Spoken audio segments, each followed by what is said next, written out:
Hello guys, welcome to my vlog. Another day, another vlog. And this video was taken kagabi lang. At dahil kahapon, it was my birthday, nagyaya si Amore na kumain kami sa labas.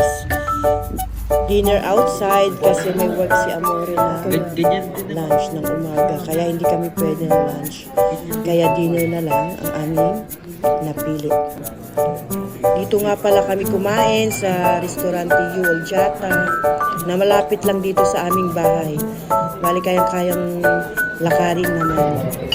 At ito nga palang restaurant ito guys ay pwedeng all you can eat or by price ang menu.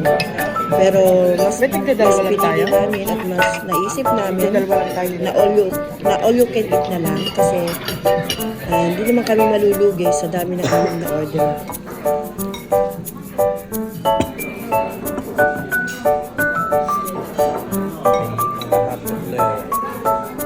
Kain niya.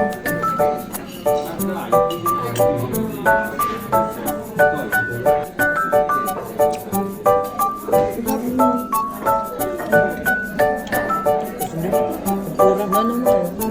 Kurang. Mas naisip namin na mas makakatipid kami kapag all you can eat. Kasi usually ang price naman ng isang menu ng isang pagkain nasa 5 or 4 euro. Kaya sa dami namin na order, satisfied naman. At ito nga pala guys ay biglaan lang.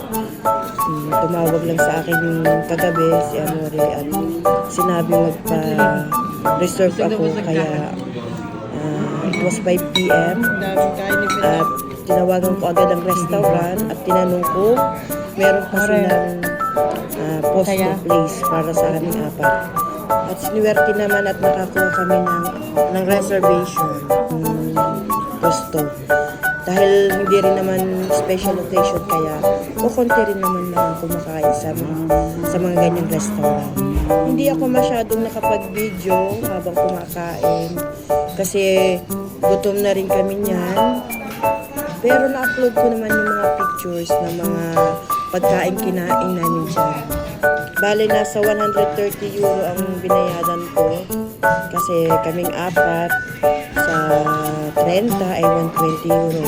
At yung aming ininom na tubig, yun lang ang idinagdag nila kasi hindi yung kasama sa menu ng all you can eat. Kaya kahiwalay yun ang price nila. Yun lang guys, ang aking vlog for today. Maraming salamat nga pala sa lahat ng bumati sa aking kaarawan at pagpalain kayo ng ating puong may kapal. See you on my next vlog. Bye!